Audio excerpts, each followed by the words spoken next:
तो भाई कल से कुछ बच्चे नीली रबड़ वाली चप्पल पहन के आया करेंगे, ठीक है ना, उनकी चप्पल रिलैक्सो वाली, उनकी चप्पल उनमें ही बजाई जाएंगी, क्योंकि बहन कौन सी है, दीदी देख रही है अपनी, एक्वालाइट मजा नहीं है ना। अब इतने सारे बच्चे हो गए, मान लो 40-50 बच्चे हो गए भी, अगर मान लो सिर्फ 10 बच्चे भेज रहे हैं, इसका मतलब ये पता लग गया 10 बच्चे सीरियस है एग्जाम पास करने के लिए। ध्रुव भाई तुम भेजे तूने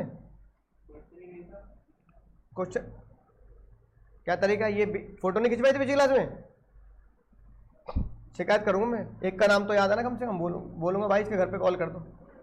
तो मतलब बाकी लोग सीरियस क्यों नहीं हो रहे, मुझे समझ नहीं आ रही बाकी लोग सीरियस क्यों नहीं हो रहे। या तो उनके दिमाग में लग रहा है कि भाई कौन सा कुंभ, महाकुंभ का मेला 144 साल में आएगा, हर 3 महीने में अटेम्प्ट आ रहा है, दे देंगे, कोई नहीं, सितंबर में तो जनवरी दे देंगे, जनवरी नहीं तो मई दे देंगे, है कि नहीं बात। हाँ आंसर नहीं, आंसर लिखवाने में मुझे कोई दिक्कत नहीं है, पर मुझे तो बताओ कि तुमने लिखा नहीं लिखा, ये इंपॉर्टेंट है ना, ठीक है। तो जैसे अगर अपना हम राइटिंग प्रैक्टिस ग्रुप देखें तो एक बच्चे का आंसर मुझे बहुत अच्छा लगा, वो मैंने उसका कोड भी कर दिया है ना, ठीक है ना, कार्लिल वाला, ठीक है। देखो सबसे पहले क्या डिसाइड करना है, सबसे पहले डिसाइड करना है कॉन्सेप्ट क्या है, कॉन्सेप्ट क्या है, जर्नल ऑफर, ठीक है। फिर डिसाइड करना है जर्नल ऑफर में केस कौन सा है, केस कौन सा पकड़ा गया, कार्लिल, ठीक है। जर्नल ऑफर लिखो, कार्लिल लिखो, फिर एनालिसिस में बताओ कि भाई इसको मैच करना है, और फिर एक लाइन में क्या कर देना है भाई, कंक्लूजन लिख देना है, समझ में ना बात। तो अब तुम ऐसी बातें करते हो ना तो मुझे फिर गुस्सा आ जाता है भाई, मेरी वजह मतलब मेरे को जो लगता है वो हमेशा जीवन में याद रखनी चाहिए एक बात, और बिल्कुल प्रैक्टिकल बात, फिर फिगर्स तुम्हें बता रहा हूं कि ऐसा भी ना हो कि सर आपने वैसे ही मोटिवेट कर रहे हो, ये कर रहे हो या डांट रहे हो। डांटना क्या है, मोटिवेशन ही है ना। अब मान लो तुम एग्जाम में गए फाउंडेशन का पेपर देने, तुम्हारे एग्जाम में 50 बच्चे बैठे हैं, जैसे तुम यहां 50 बच्चे बैठे, ऐसी हॉल में कितने बच्चे बैठे।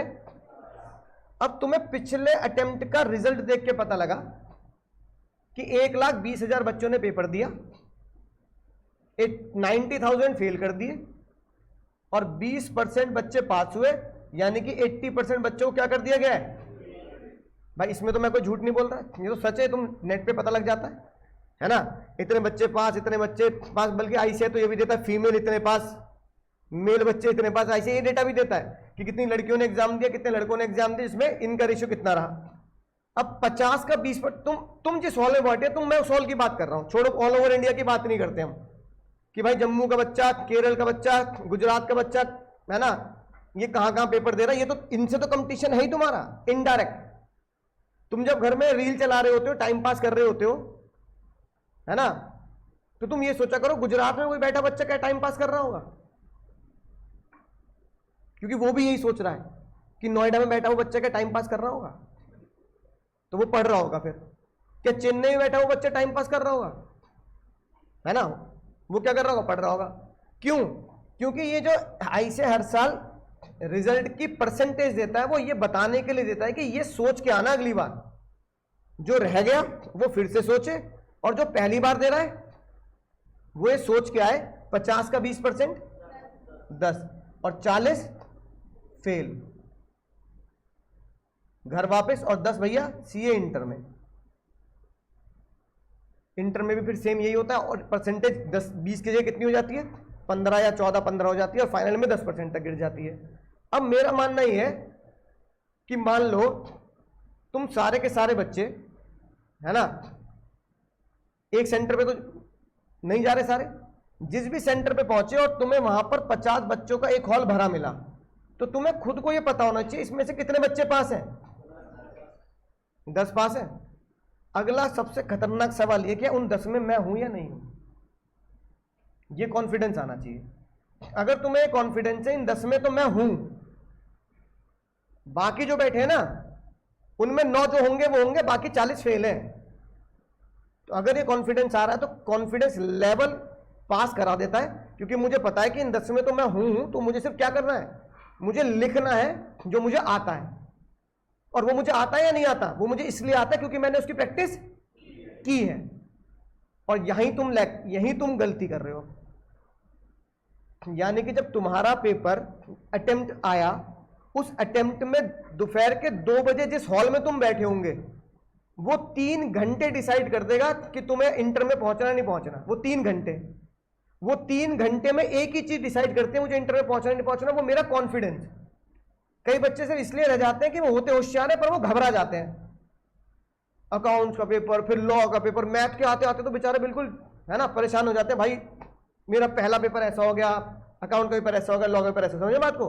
वो 3 घंटे तुम्हें कॉन्फिडेंस तुम्हें जीत दिलाता कॉन्फिडेंस। क्योंकि ऐसा नहीं तुम पढ़ के नहीं गए, मैं ये नहीं कह रहा तुम बिल्कुल ही पढ़ के नहीं गए, मैंने कभी ये भी नहीं बोला तुम्हें गुडगल वाले इस क्वेश्चन का आंसर नहीं आता है ना। आंसर सबने बताया था। क्या कार्लिल भी सबने बोला था? कौन सा केस है?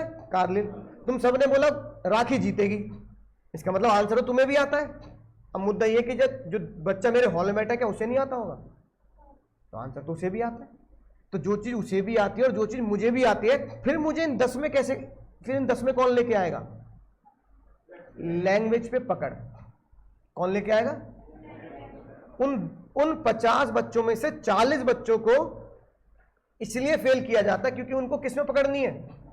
उन्हें लॉ लिखना नहीं आता, वो सिर्फ इंग्लिश ऐसे राइट। उन्हें आंसर आता है कि राखी कैन रिकवर द रिवॉर्ड, आधा नंबर दे देगा एग्जामिनर, लेकिन 3.5 नंबर क्यों नहीं दे रहे? क्योंकि उन्हें क्या नहीं आता? उन्हें लॉ लिखना नहीं आ रहा, वो कुछ भी लिख रहे हैं, है ना। जैसे यूट्यूब पे जाओगे, मेरे चैनल पे एक उसका टाइटल मैंने दे रखा है, आईसीआई सेज कुछ भी, है ना। कि आईसीआई तुम्हें ये कहना चाह रहा है कि भाई कुछ भी लिखने से नंबर नहीं मिलेंगे, है ना।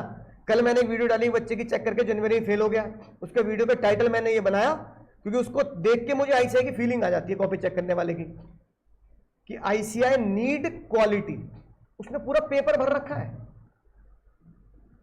बस भर, है ना, लेकिन उसमें कुछ भी क्या नहीं है?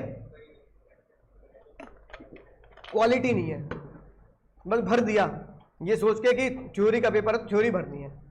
तो देख लेना, उसको कल वीडियो डालते, उसका टाइटल लिखा था आईसीआई नीड नहीं, आईसीआई सर्चिंग क्वालिटी।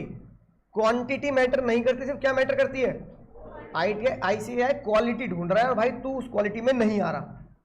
तो ये मैंने उसको बोल दिया, है ना। समझ जाता है बच्चा कि यार देखो सर को अगर कॉपी दी है एनालाइज करने के लिए तो डांट ही लगनी है, क्योंकि फेल होने की कमी बता रहे हैं ना, है ना। फेल होने की कमी बता रहा हूं, उसके फायदे तो बता नहीं सकता, भाई देख तूने कितना बढ़िया काम किया, तेरा एक क्वेश्चन तो बहुत अच्छा, ये नहीं कर सकते ना। फेल क्यों हो रहा है ये बताना है। तो हर उसमें मैं प्यार से डांट रहा होता हूँ बच्चे को। तो मैंने उसको प्यार से बोला भाई प्रोफेशनल पेपर है, क्वालिटी लिखनी, क्वांटिटी तुम यही लैग कर रहे हो, जो मैं नहीं चाहता। एक दूसरी कोचिंग का बच्चा वहां से फेल होके मुझसे, अपनी कोचिंग के टीचर के बजाय मुझसे चेक करा रहा है। क्यों? क्योंकि उसने मुझे, कई बच्चे बोलते हैं सर हमारे ना कोचिंग वाले सर भूल जाते हैं हमें। अटेम्प्ट गया, बच्चा गया, अब वो अगले अटेम्प्ट के बच्चों के साथ उलझ जाते हैं, है ना। अगला अटेम्प्ट आया, नया बच्चा आया। तो कई बच्चों ने मुझे, तुम्हें बताया भी, कई बच्चों ने मुझे पैसे भी ऑफर किए कि सर आप फीस ले लो चेक करने की, कोई बात नहीं, थोड़ा मॉनिटरी मोटिवेशन आएगा। मैंने कहा यार फीस भी लूंगा ना तो क्या होगा, मतलब मेरी आत्मा इसकी इजाजत नहीं देती कि यार इस बात बच्चा बेचारा पहले कोचिंग में फीस दे, फिर अनसक्सेसफुल रिजल्ट देखे और फिर किसी टीचर से अपनी कमी बताए और वो टीचर उसकी कमी ना बताए क्योंकि जिस कोचिंग में उसको कमी नहीं बताई जा रही, और बेचारा दूसरे टीचर के इस उम्मीद में आ रहा है कि मेरी कुछ कमी बताएंगे, और वो भी क्या कह रहा है, ला पैसे दे, है ना। तो बच्चा सोचेगा दुनिया क्या हो चुकी है, पैसे की हो चुकी है, मतलब भी पैसे की हो चुकी है। मैंने कहा भाई पैसा मैं एक भी नहीं लूंगा, बस ये हो सकता है क्या कि कॉपी देर से आए, क्योंकि भाई सुबह शाम मेरे बैच होते तो कॉपी देर से आए। लेकिन मैं ये चाहता हूँ कि भाई जो दूसरी कोचिंग के बच्चे मुझसे करवा रहे हैं, तुम कम से कम उस ऐसी हरकतें तो ना करो जो मैं उन्हें डांट रहा हूँ। और सबकी एक ही गलती है जो तुम में से 40 बच्चों ने करी, क्या? लिखना नहीं आता। और उन बच्चों को तो बिल्कुल लिखना नहीं आता जो भेज नहीं रहे, क्योंकि भेज नहीं रहे तो लिखना कैसे आएगा, है कि नहीं बात। अच्छा बताओ, जिन बच्चों ने लिख के भेजा मैंने रिप्लाई किया नहीं किया? जिसमें कमी थी मैंने बता भी दी कि भाई देखो इसको ऐसे लिखना है, इसको ऐसे लिखना है ना। और अगर टाइमिंग देखो तो शायद रात को 11, 12, 1 भी बज रहा होगा, है कि नहीं बात। तो मैं अपना काम ईमानदारी से कर रहा हूं, चाहे मुझे रात को 1 बजे, रात को 2 बजे, बस तुम्हें मेरे साथ अपना काम ईमानदारी से करना है। अगर मैं ईमानदारी से कर रहा हूं, क्या मैंने छुट्टी करी अभी तक? है ना, मेरे घर में कोई बैकएंड में दिक्कत भी होती है तो मैं उसे संभाल लेता हूं कि मेरी कोचिंग पे जाना जरूरी है, बच्चों की छुट्टी नहीं कर रहा जब तक कि बहुत बड़ी इमरजेंसी ना हो। तो जब मैं यहाँ अपना काम ईमानदारी से कर रहा हूं तो बताओ यार, तुम अपना काम ईमानदारी से क्यों नहीं कर रहे? फिर तुम कह रहे हो सर इमोशनल कर रहे हो, डांट रहे हो, तो डांटना लाजमी है या नहीं बताओ? कोई तो डांटेगा, माँ बाप तुम्हें डांट नहीं रहे तो कोई तो होना चाहिए। इसी को ही भाई मेंटरशिप बोलते हैं, इसी को ही कोच बोलते हैं, और यही कोचिंग का फायदा होता है। यही कोचिंग का फायदा होता है कि कोई डांटने वाला मिलना चाहिए, कोई डांटने वाला मिलेगा, क्योंकि हम अभी इतने बड़े नहीं हुए भाई, अभी हम जस्ट 12th पास हैं, तो हमारा लेवल एजुकेशन में बड़ा हो गया, पर हमारा लेवल अभी मेंटली क्या है, वो 12वीं वाला रहता है। इंटर में आके थोड़ा हम लेवल बढ़ जाता है बच्चों का ना, जैसे इंटर के बच्चे देखते हैं वो खुद ही पढ़ने लगते हैं, उन्हें पता होता है भाई बहुत खतरनाक चीज है। तो मैं ये जानता हूं अभी 12वीं पास किया तो हमारा लेवल अभी क्या है, 12th वाला ही चल रहा है। तो इसलिए एक मेंटर चाहिए होता है जो तुम्हें डांटे, है ना, जो तुम्हें, तो भाई मैं अपना काम ईमानदारी से करता हूं। मुझे ये ईमानदारी से मुझे पता होता है कि बच्चे को अगर मेरी डांट बुरी लग रही है, मेरी डांट अगर, अब मैंने ध्रुव को डांट दिया कि भाई तेरे घर पे बोल दूंगा बात, क्योंकि तेरा नाम जानता हूं, तेरी कॉपी नहीं आई, तो भले अगर उसको ये बात बुरी लग जाए, पर उसके बैक हैंड में मुझे पता है कि उसको कितना फायदा होगा, क्योंकि अब कल से क्या करेगा, लिखना पड़ेगा, उसे पता है घर में पापा को बुला लेंगे।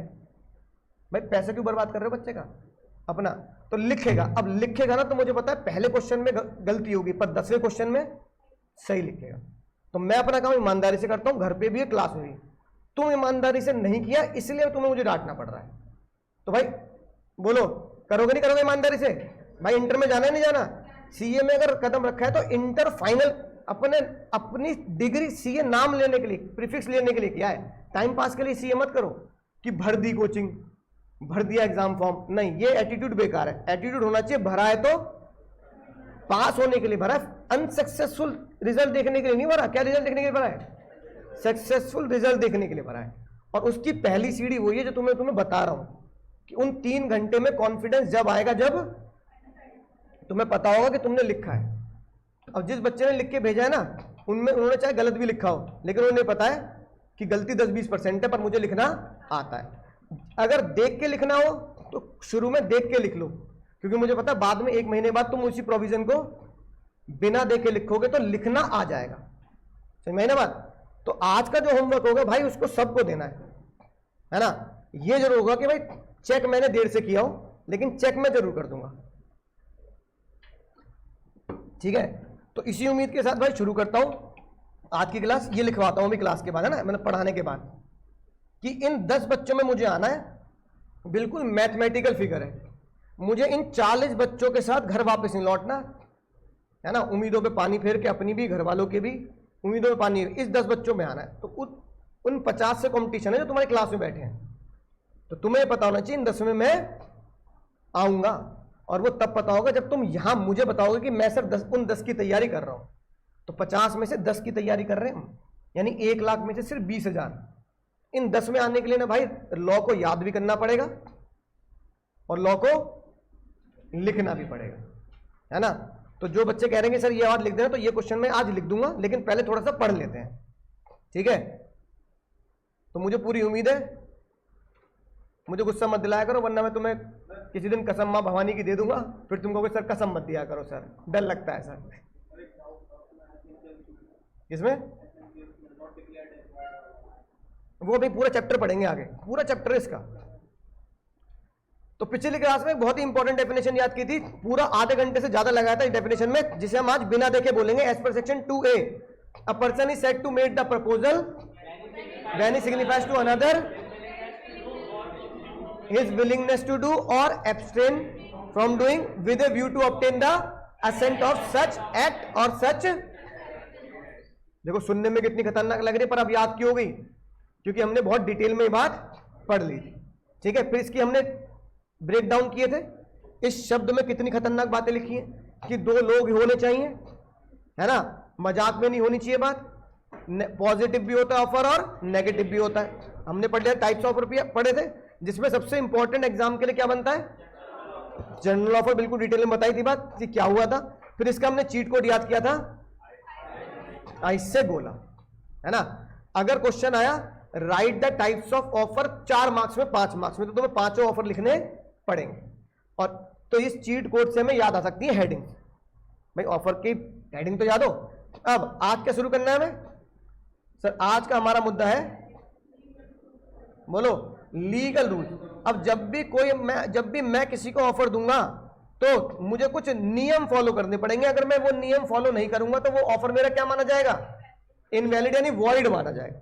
सबसे पहली बात है ना, जो बहुत आसान है, बालफर आंटी और बालफर अंकल के ऑफर एक्सेप्टेंस क्या थी? और सोशल एग्रीमेंट में क्या होता है? पार्टी डज नॉट, हाँ, इट इज प्रिज्यूम्ड, है ना। तो जज साहब ने ये बात पहले चैप्टर की दूसरे चैप्टर में डाल दी कि जब भी कोई बंदा ऑफर देगा किसी को तो वो कौन सा ऑफर नहीं होना चाहिए? बालफर आंटी वाला ऑफर नहीं होना चाहिए। यानी कि offer must be capable of creating, इसमें वही बात रिपीट करनी है जो बालफर आंटी वाली बात है ना, उसको दोबारा चिपका देना। देखो, social agreement and domestic agreement, it is presumption that party does not intend to create legal relationship. अगर कोई क्या होता है, ब्रीच भी होता है तो कोई केस, बोलो सेम बात रिपीट हो गई नहीं हो गई, है ना। तो बालफर वर्सेस बालफर के हिसाब से हमें ऑफर कैसे होने चाहिए? लीगल माने तो बिजनेस ट्रांजैक्शन, जिसमें आप सामने वाले के ऊपर केस करने की पूरी प्रिजम्पशन रखते हो। अगर याद है, छुटकी ने छोटा भीम को डिनर पे बुलाया और जैसे ही वो पहुंचा उसे खिलाया नहीं, करने का तू बना फिर खाएंगे, है कि नहीं बात? तो क्या वो केस कर देगा? अब मैं बुला भी लिया फिर खाना बनाने को भी बोल रही है, केस नहीं कर सकते, क्योंकि ऐसे ऑफर्स क्या होते हैं? सोशल, और social agreements are not enforceable by law. ठीक है भाई, समझ में आ गई बात? अब एक बात जो मैंने पहले भी तुम्हें बताई, अब एक बालक बहुत ही फ्रस्ट्रेशन में कह रहा, यार क्या हो रहा, कुछ समझ में नहीं आ रहा, है ना। रोज पढ़ो 4-4 घंटे, 9 वाले सन ने कह दिया घर पे बोल देना 4 बजे के बाद छुट्टी हुआ करेगी। इतने अत्याचारी टीचर मिल गए मुझे।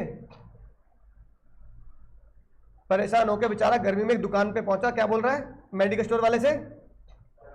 भैया कोई दवाई दे देना। कौन सी? कोई भी दे दो आज, मतलब कोई भी दवाई दे दो, खा जाऊंगा, भयंकर दे दो, काली सी कोई दवाई दे दो। दुकान वाले भैया कह रहे हैं भाई देख ऐसे पंगे मत ले, जमाल घोटा दे दूंगा फिर मैं, है कि नहीं बात? फिर वो कह रहा है कोई बात नहीं, मुझे कोई भी दवाई दे दो। अगर आप किसी को ऐसा ऑफर देते हैं कि भैया कोई भी दवाई दे दो, वैलिड होगा इनवैलिड होगा? रीजन भी,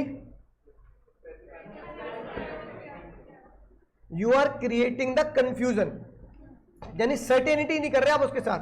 क्या क्रिएट कर रहे हो? कंफ्यूजन क्रिएट कर रहे हो सामने वाले के दिमाग में, है ना। तो जज ने इसको क्या लिखा? जज ने इसको बोला अगर कोई बंदा किसी को इस तरह का ऑफर देता है तो माना यह जाएगा कि वो ऑफर इसलिए सही नहीं है क्योंकि ऑफर को क्या होना चाहिए? अब देखो सुनना ध्यान से, अगर आप इंग्लिश वर्ड लिखोगे तो इंग्लिश वर्ड को बोला जाएगा, इंग्लिश वाली मैडम बोलेंगे 12th में, बाबू ये हो गया कंफ्यूजन। क्या हो गया? Confusion in the offer. पर आप इस तरह के शब्द लिखोगे ना कंफ्यूजन, भाई नंबर नहीं मिलेंगे, बिल्कुल साफ बोल दिया मैंने बात, है ना। 0 नंबर मिलेंगे क्योंकि तुम वो लिख ही नहीं रहे जो किसमें लिखा है। जज ने बोला कंफ्यूजन के होते हैं 3 लीगल वर्ड, तो अपने लीगल वर्ड के पेज पे आएंगे। कंफ्यूजन के कितने वर्ड होते हैं लीगल? 3। कंफ्यूजन का पहला लीगल वर्ड होता है अनसर्टेन। अनसर्टेन कि जो बिल्कुल अनसर्टेन हो, जिसे मैं बता ही ना पाऊं। कंफ्यूजन का अगला लीगल वर्ड होता है नॉट डिफाइन, जिसे मैं सही से सामने वाले को डिफाइन नहीं कर पा रहा। भैया कोई भी दवाई दे दो, वो कह रहा कोई भी बता दो, मैं बता नहीं पा रहा। और कंफ्यूजन का अगला लीगल वर्ड होता है वेग। वेग मतलब हवाई बातें, कुछ भी मतलब। अब जैसे मैं कह दूं भाई 85 मंजिल से कूद जा, जैसे तू कूद के उठेगा तुझे 1 लाख रुपए दे दूंगा, तो ये सब क्या है? हवाई बातें, है ना। ठीक है। अच्छा जैसे एक छोटी सी स्टोरी सुनाता हूं मैं यहाँ पे, सुनो ध्यान से। तुमने वो बचपन में कहानी सुनी है बिल्ली के गले में घंटी कौन बांधेगा? सुनिए। अब देखो मैं सुनाता हूं छोटी सी बात। एक चूहे के गांव में बिल्ली आ जाती है। चूहे सारे अपने राजा पे शक करते हैं, राजा बेकार है हमारा, बिल्ली चूहों को मार रही है, राजा बेकार है। तो राजा को बहुत गुस्सा आता है। राजा कहता है ना, कहानी शॉर्ट में बताता हूं, बिल्कुल क्रक्स। राजा शॉर्ट में कहता है ठीक है अगर तुम्हें अपने राजा पे शक है ना तो ये लो राजा का ताज, लेकिन ये ताज मैं उसे पहनाऊंगा जो बिल्ली के गले में घंटी बांध देगा। अब बताओ बिल्ली के गले में घंटी कौन बांधे? क्योंकि जो बांधने जाएगा उसे खा जाएगी वो। इसका मतलब राजा ने अपनी प्रजा को क्या टास्क दिया? वेग। वेग मतलब जिसकी बात करने पर लगता है रहने दो फालतू बातें हैं, ऐसा भी होता है क्या? तो जज ने बोला बिल्ली के गले में घंटी कौन बांधेगा, ऐसी बातें नहीं होनी चाहिए, सामने वाले को बात एकदम स्पष्ट होनी चाहिए, सर्टेन और एकदम डेफिनेट होनी चाहिए, सामने वाला सुन के कहीं पता लगी बात क्या करना है। तो इन सब को क्या बोला जाता है अंग्रेजी भाषा में? कंफ्यूजन। इसलिए ऑफर कैसा होना चाहिए?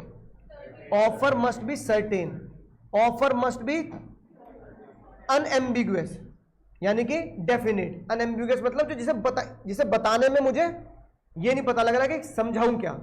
और नॉट वेग, नॉट वेग मतलब वही बिल्ली के गले में घंटी कौन बांधे, ऐसी बात है जो कोई पूरी ना कर पाए, बोल दी मैंने कि जो बिल्ली के गले में घंटी बांधेगा अगला राजा वो बनेगा। तो इसलिए कहानी बचपन में प्रचलित है, कहावत भी हमारे देश में क्या, बिल्ली के गले में घंटी कौन बांधे। तो इस कहावत का मतलब है कि ऐसा काम कोई नहीं कर सकता जो इम्पॉसिबल है, उस काम को करना बेकार है। समझ गए? 3 वर्ड याद हो जाएंगे, लीगल वर्ड में लिख लिए बस। अगर 3 वर्ड ये लिख लिए तो एग्जामिनर तुम्हें इसमें पूरे नंबर देगा। इन 3 वर्ड के आगे पीछे 1-2 अपने शब्द चल जाते हैं, है ना।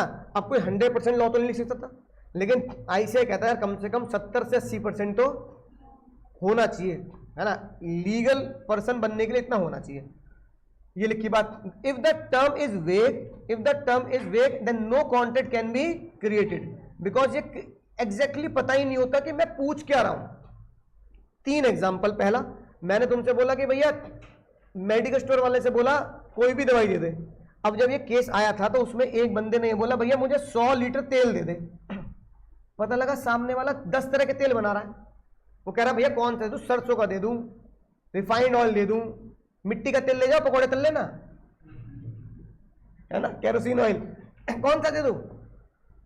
तो बताओ ऑफर वैलिड इनवैलिड? अच्छा अगली बात सुनना ध्यान से। एक बंदा कोकोनट ऑयल में डील करता है, तुम उसकी दुकान पे पहुंचे और तुमने बोला भैया 1 लीटर तेल दे दे। अब समझ गया ना क्यों वैलिड? क्यों? क्योंकि इसमें अब कोई अनएम्बिग्यूटी नहीं है ना, मतलब इसमें कोई अनसर्टेनिटी नहीं है, ठीक है। अच्छा एक बच्चा कह रहा है सर मुझे लॉ पढ़ा दो, आपसे ही पढ़नी है। मैंने कहा या तो लूंगा 15,000 या लूंगा 13,000। सामने वाला कंफ्यूज होगा नहीं होगा? समझ में नहीं आ रही बात। हो सकता है भाई 13,000 में जीएसटी लगा के बोल रहे हो, है ना, पता नहीं 15,000 मुंह से निकल गई, पता नहीं क्या चक्कर है। तो तुम कहोगे सर दोबारा बात कर लेंगे आपसे, है ना। जज ने बोला किसी को 2 पैसे बताना, 2 अमाउंट बताना भी क्या है? अनसर्टेन। तो ऑफर वैलिड है ना। अब मेरे पास 2 गाड़ियां, मैंने कहा 1 बेच दूंगा, तो कौन सी? ये भी कंफ्यूजन क्रिएट है, तो ये भी क्या बना? अनसर्टेन। अब इन तीनों में से, ये तीनों में से कोई एक क्वेश्चन आया अगर एग्जाम में आएगा तो केस स्टडी, वरना इसके अलावा कोई नहीं आ सकता, क्योंकि दुनिया में 3 ही केस क्या हुए थे? डिसाइड हुए थे अंग्रेजों के यहां, ठीक है ना। जो लॉ में लिखा है वो। और एक खास बात और बता रहा हूं तुम्हें, जब तुम आईसीआई की बुक चेक करोगे ना, क्यों मैं कहता हूं आईसीआई की बुक पढ़ने की जरूरत नहीं है, आईसीआई की बुक में केस लॉ, है ना, मेरी बुक से बहुत कम है, कम नहीं बहुत कम है। और कई बच्चे बाद में ये बोलते हैं क्यों बढ़ा रखा फालतू डेटा, सर क्यों बढ़ रखा है आपने इतनी सारी चीजें, कोर्स भी कम होता, पढ़ते भी कम, है ना, और वही क्या बनता है? वही एग्जाम में आता है। भाई एग्जाम में तो वही आएगा ना जो आईसीआई किताब में ना हो, समझ में आई ना बात? ठीक है, कॉन्सेप्ट वो होगा लेकिन केस लॉ तो हो सकता है। तो इसलिए तुम देखोगे कई बार एक एक चीज में 1 2 3 4 5 4 5 5 एग्जाम्पल दे रखे हैं, है ना। तो उन एग्जाम्पल को छोड़ना नहीं, क्योंकि एग्जाम्पल मैंने ब्रिटिश लॉ या ब्रिटिश बुक से उठाए, है ना।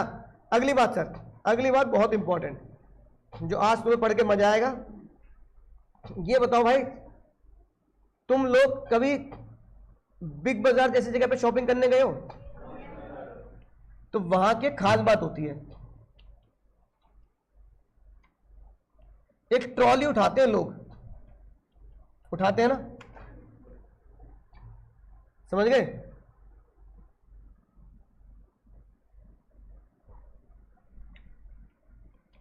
उसमें सारा सामान भरते हैं, ये ऐसी, ठीक है। अब तो दिख गया ना, समझ गया ना ऐसे। अब तुमने भाई बहुत सारा सामान भरा, यही चलो यही कर लेते, तुमने बहुत सारा सामान भरा,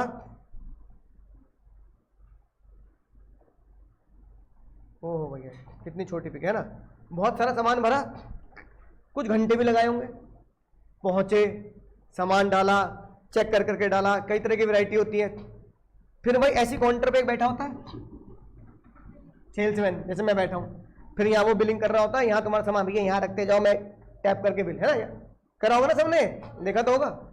अब जैसे तुम अपनी ट्रॉली लेके उसके काउंटर पे पहुंचे, पसीना पहुंचते में पे एसी क्यों नहीं तेज करवा लेते यहाँ का, इतनी गर्मी पड़ रही है कि नहीं बात। और पता लगा काउंटर पे पहुंचने से पहले तुम्हारे आगे 4 लोग खड़े हैं, फिर तुम्हें वहां आधा घंटा और लगा, और किसी की पेमेंट अटक जाए तो और गुस्सा है, यार पेमेंट नहीं कर सकते ढंग से लोग, है ना। फिर जैसे तुम काउंटर पे पहुंचे, तुमने उसे देखा,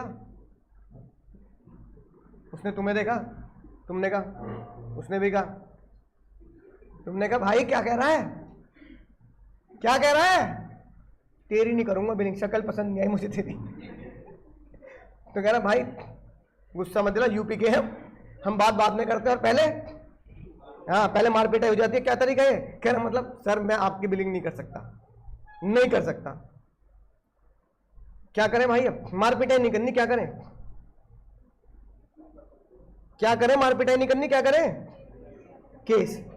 उस बंदे ने, केस का नाम बताऊंगा भी, है ना, उस बंदे ने क्या किया, केस कर दिया। मान लो वो बंदे तुम ही थे, तुमने सीधा स्यू किया बिग बाजार के ऊपर कि मैंने पहले 1 घंटा तो लगाया सामान इकट्ठा करने में, ट्रॉली भरने में, फिर आधा पौन घंटा लगाया उसकी लाइन में, और उसके बाद सेल्समैन ने मुझे बोल दिया तेरी बिलिंग नहीं करूंगा, मजा नहीं आया तुझे देख के,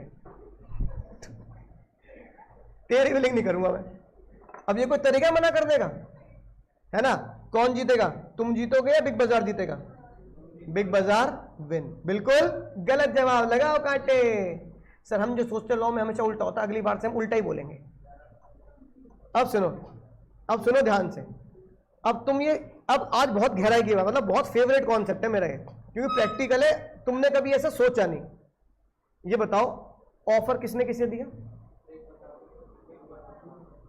अब सुनो ध्यान से। सलमान खान ने बोला पिछली क्लास में रानी मुझसे शादी करोगी, रानी ने मना कर दिया, कोई बुरा मानने वाली बात है क्या, दुनिया में हर कोई ऑफर देने वाले को कोई रिजेक्ट नहीं कर सकता। जज ने बोला भाई ऐसा नहीं होता, बुरा मत मानो। अगर सलमान भाई तुमने बोला रानी मुझसे शादी करोगे, रानी ने मना कर दिया, इसमें बुरा नहीं मानना कुछ भी। Offeree can reject the offer, offeree can reject the offer, उसका राइट है, कानूनी राइट है, नहीं पसंद आया उसे सामान, है कि नहीं बात, राइट। अब मैंने कहा भाई तुम उससे लॉ पढ़ेगा, इनने बोला सर नहीं पढ़ूंगा, ये थोड़ी नहीं बैठेगा, तू आया कैसे यहाँ, समझ गए। तो उसको जबरदस्ती बिठा लूं, बांध के चेन से बांध दूंगा तुझे मैं, ठीक है, समझाई ना बात। भाई सामने वाले को क्या राइट है मना करने का। अब तुमने यहां पर क्या गड़बड़ करी, तुमने सोचा बिग बाजार का जो आउटलेट का दरवाजा है जिसके ऊपर उन्होंने लिख रखा है ऑल ग्रोसरी सामान अवेलेबल एट 1 प्लेस मिनिमम, है ना, और फिर वो 1000 रुपए पे चीनी भी देते हैं, 1000 रुपए की शॉपिंग करो 1 किलो चीनी मिल जाएगी, ऐसे ऐसे ऑफर लिख रखे हैं उन्होंने, है ना। उस पर दुनिया, पूरी दुनिया जिसने लॉ नहीं पढ़ा आज तक, उनमें तुम भी हो आज अभी तक, पूरी दुनिया इंक्लूडिंग यू ऑल, सब ये मानते हैं कि वो ऑफर है, बाएं फैलाए बिग बाजार वाला खड़ा है ना। और जैसे मैं बिग बाजार के शोरूम में एंटर किया, मैंने एंटर करते ही सब एक्सेप्ट कर लिया, मैंने एक्सेप्ट कर लिया, उसने ऑफर दिया मैंने एक्सेप्ट कर लिया, तो अब तो ऑफर एक्सेप्टेंस बात बन गई, अब तो सामान देना पड़ेगा। गलत जवाब।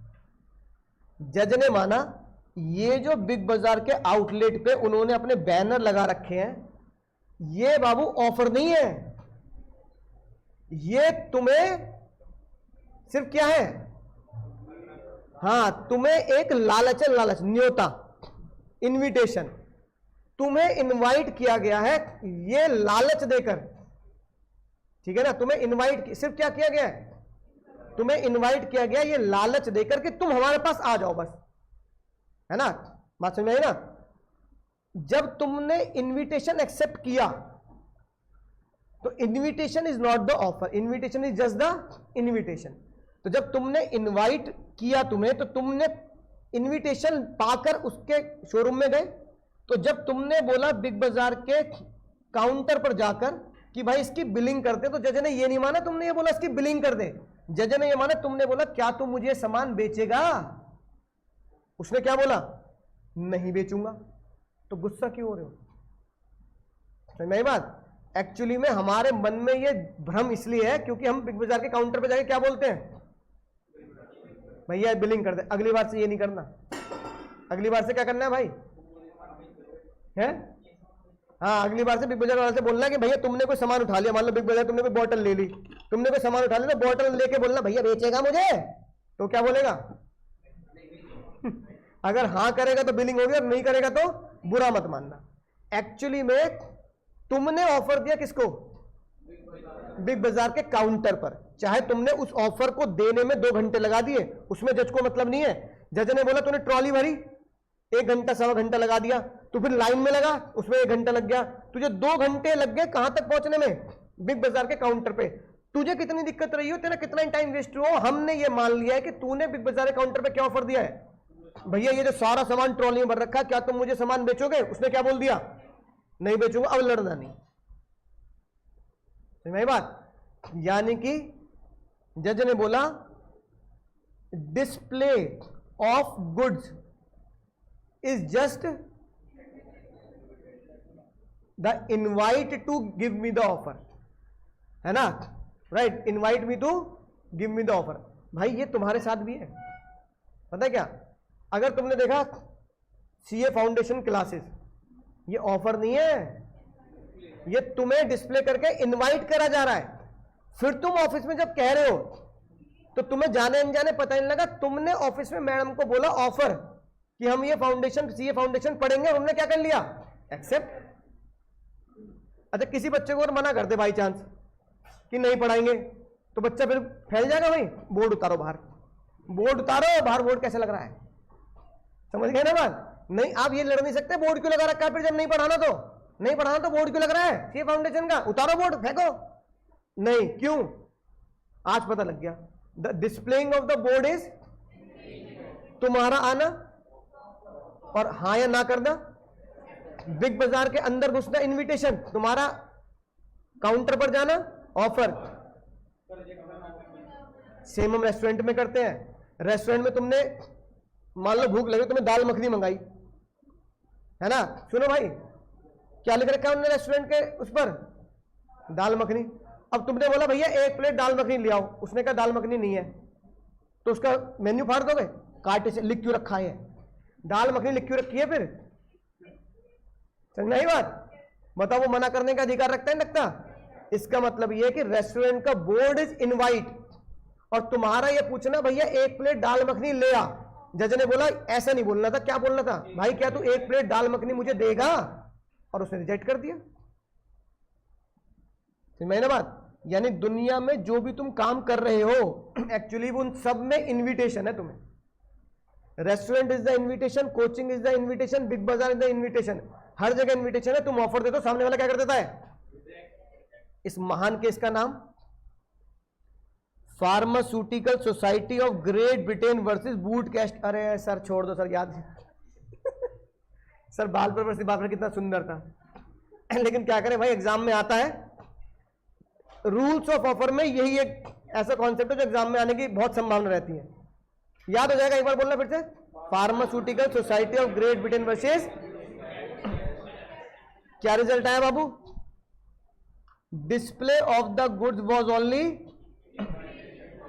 अब देखो बिग बाजार वाली बात, शॉप के ओनर ने या काउंटर ने अगर आपका रिजेक्ट कर दिया है सामान, therefore no contract concluding between the parties, customer has, और दादा सबसे खतरनाक लाइन, customer has no right to sue shopkeeper.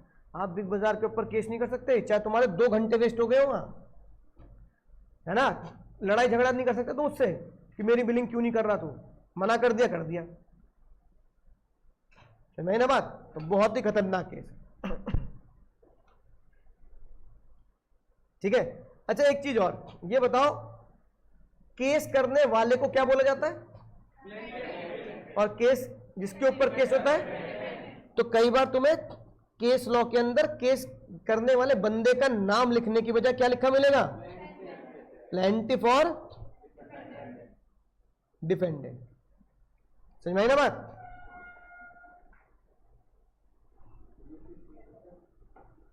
ठीक है, अगला केस देखते हैं। अब सुनना ध्यान से, आज से भाई बहुत साल पहले, क्योंकि देखो रियल केस है, मैं तुम्हें क्यों यकीन दिलाता हूं कि भाई ये रियल केस होते हैं, ये कहानियां नहीं है, क्या है?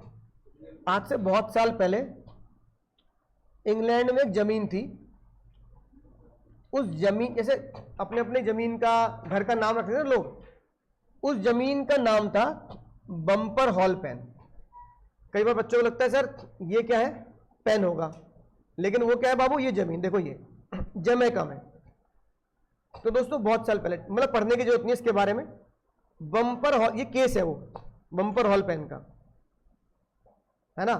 अब देखो इतने सारे पेज में क्या किया है, केस को सुलझाया गया है। अब देखो राइटिंग भी पुराने जमाने केस की देखो ऐसी थी, पुराने जमाने में ऐसी टाइप होती थी चीजें। अब सुनना ध्यान से, ये एक बम्पर हॉल पेन की जमीन थी जिसके ऊपर हॉस्पिटल बना हुआ था, और हॉस्पिटल में आग लग गई थी 10 अक्टूबर 1943 में, ठीक है। अब हॉस्पिटल जल गया तो वो हॉस्पिटल क्या कर दिया गया, खाली कर दिया गया। उसका मालिक था जिसका नाम था हार्वी। क्या नाम था, ठीक है, नहीं फेसी नाम था, है ना, फेसी। हार्वी एक उसका एक ग्राहक था, ठीक है। हार्वी ने एक चिट्ठी लिखी इस जमीन के मालिक को, और हार्वी ने पूछा भाई अब देख हॉस्पिटल में जल गया, अब तो खंडर हो गया वो जमीन का, है ना, तेरी बेकारी है, एक काम कर जमीन तू मुझे बेच दे, जो मुझे करना होगा मैं कर लूंगा। तो हार्वी ने फेसी से पूछा कि भाई तू मुझे अपनी जमीन बेचेगा और मुझे अपनी जमीन का लोएस्ट प्राइस बता, मैं बार्गेनिंग वाला बंदा नहीं हूं कि आऊंगा बार्गेनिंग करूंगा, एक दाम बता। फेसी ने क्या किया, फेसी ने एक दाम बता दिया भाई 900 यूरो। कितने? हार्वी को यह बात बहुत बढ़िया लगी, मतलब उसके एक्सपेक्टेशन के हिसाब से ठीक थी। उसने अगले दिन ही चिट्ठी फेंक के मारी कि भाई 900 यूरो में डील डन, जमीन मेरी, पेपर तैयार रखियो, कल आ रहा हूं। समझ गए केस? अब इसको एक बार, है ना, अपने, ठीक है ना, लॉ में थोड़ा लिख के बताता हूं ताकि तुम्हें ये चीज समझ में आ जाए।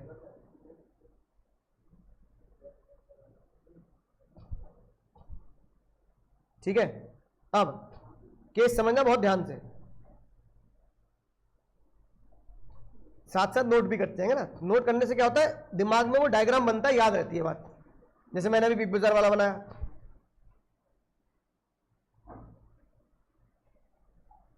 है ना। हार्वी ने बोला भाई अपनी जमीन मुझे बेचेगा, और अपनी जमीन का क्या बता, लोएस्ट प्राइस। फेसी बेचारा बहुत बढ़िया कह रहा चल यार कोई तो ग्राहक आया। फेसी ने हार्वी को बोला भाई मेरी जमीन का लोएस्ट प्राइस है 900 यूरो प्राइस है। हार्वी ने अगले दिन ही बोल दिया डील डन, पेपर तैयार रखियो, कल आ रहा हूं, 1 2 3। अब फेसी को हो सकता है कहीं से कोई और इससे ज्यादा का ऑफर आया हो, ये केस में फैक्ट नहीं दे रखे थे। फेसी ने पता नहीं क्यों हार्वी को बोल दिया भाई कोई डील वील डन नहीं है, मैं नहीं बेच रहा, मैं नहीं सेल कर रहा, कर ले क्या कर लेगा। हार्वी ने बोला बच्चों कर लेगा कोई तरीका थोड़ी है। हार्वी ने स्यू कर दिया फेसी को, और जज से बोला जज साहब जब इसने $900 बोल के डील डन करा ली, डील लॉक करा ली, अब इसको मुझे जमीन बेचनी पड़ेगी, ये मैं नहीं बेच रहा, ये नहीं कह सकता। जज की कुर्सी पे आप बैठे हो, आपके हिसाब से हार्वी जीतेगा फेसी जीतेगा? क्यों भाई?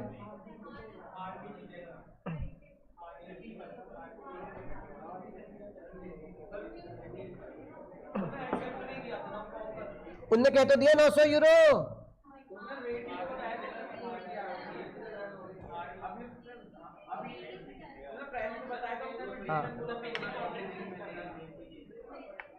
हाँ भाई पीछे वाले भैया,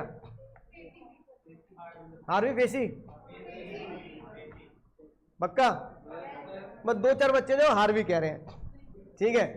अब सुनेंगे ध्यान से, ये बताओ, सुनो, अपने ऊपर ही लेते हैं, है ना। अब मान लो ये भाई क्या नाम है, कार्तिक। अब कार्तिक मेरे पास आया, कह रहा है सर बता दो लॉ की फीस कितनी है। मैंने कहा भाई लॉ की फीस 10,000 रुपये, और खींच लिया। अब बैठ, कह रहा बैठ मतलब बैठ, तूने पूछी कैसे पूछी तूने, कैसे फीस कैसे पूछ लिया, बैठ और भर और पढ़। तो किसी से फीस पूछने का मतलब है उसे खींच के बिठा लोगे? समझ गए? किसी को अगर दाम बता दिया, किसी को अगर दाम बता दिया क्योंकि उसने दाम पूछा है, अगर किसी को दाम बता दिया तो इसका मतलब पढ़ेगा जबरदस्ती? जज ने बोला भाई ये तो बिल्कुल सिंपल सी बात है, इसमें तो इतना दिमाग लगाने का ही नहीं। किसी को अगर मैंने दाम बता दिया 900, तो 900 दाम बताने का मतलब तुझे लेना ही पड़ेगा सामान। तो जज ने क्या बोला? जज ने डिसीजन दिया लीगल वर्ड में, कोटिंग द प्राइस। समझने के बाद, quoting the price is just invitation to offer. Quoting the price is, अब देखो जज ने क्या बोला। जज ने बोला हार्वी को, भाई अब तो सुन ध्यान से, अब ध्यान से सुनिए क्योंकि तेरे दिमाग में बहुत कंफ्यूजन है इस चीज को लेकर। जब तुझे फेसी ने $900 बताए तो एक्चुअली में $900 इज इनवाइट। तो तुझे अगली चिट्ठी में डील डन नहीं बोलना था, अगली चिट्ठी में डील डन नहीं बोलना था, अगली चिट्ठी में कहना था चल भाई ठीक है $900 में मुझे बेचेगा। तुझे पूछना था बेचेगा नहीं बेचेगा ये बता, है ना? तो किसी को पैसे बता देने का मतलब ये नहीं कि मैंने कॉन्ट्रैक्ट के लिए क्या कर दी, हाँ कर दी। मैंने पैसा बताया ताकि तुम मुझे बताओ कि तुम्हें ये प्राइस पे सामान खरीदना है नहीं खरीदना, तुम्हें ये प्राइस पे सामान खरीदना तुम ये बता दो। तो जज ने बोला just informing the price, just the information of price is not the acceptance, is the invitation to offer. कि मैं आपको इनवाइट कर रहा हूं कि आप मुझे आके ऑफर दो, है ना? तो मेरा फीस बताना एक्सेप्टेंस नहीं है, फीस बताने का मतलब अब तुम मुझे ऑफर दोगे, सर पढ़ाओगे नहीं पढ़ाओगे। तो $900 बताना is the invitation not the acceptance. और अगली बात जो हार्वी ने गलती करी, हार्वी ने एक सवाल ये भी तो पूछा था, विल यू सेल? तो जज ने बोला क्या उसने विल यू सेल का जवाब दिया? तो इसका मतलब वो कहां कह रहा है डील डन? वो उसने सिर्फ जवाब, तूने 2 सवाल पूछे, पहला और दूसरा, उसने विल यू सेल का तो जवाब नहीं दिया। इसका मतलब ऑफर तो मेन क्या होता है, will you sell, will you buy, will you, है ना, गिव, ये ऑफर होता है। उसने एक्चुअली ऑफर का तो जवाब नहीं दिया, किसी को सिर्फ क्या बता देना, प्राइस। सिर्फ प्राइस बताना क्या नहीं होता, प्राइस बताना एक्सेप्टेंस नहीं, प्राइस बताना is invitation to offer. Case का नाम छोटा ही है, हार्वी वर्सेस फेसी, क्योंकि हार्वी ने केस किया ना उसके ऊपर, तो हार्वी वर्सेस फेसी। रिजल्ट क्या निकल गया? नहीं, रिजल्ट एग्जाम में ये लिखना पड़ेगा, है ना? Harvey can not claim the deal because just quoting the price to another person is invitation to offer, it is not the acceptance, it is the, बोलो समझ गए सर? अब देखो, अब एग्जाम में इतनी बड़ी कहानी लिखने की जरूरत नहीं है, तो मैंने तुम्हें समझा दी कि ऐसा ऐसा हुआ, है ना? प्रीवीसी काउंसिल का मतलब होता है court. Privy council did not agree, privy council मतलब कोर्ट। इंग्लैंड की कोर्ट को कई बार इस नाम से भी जाना जाता है, प्रीवीसी काउंसिल, है ना? Privy Council does not agree with the plaintiff. Plaintiff कौन? हार्वी।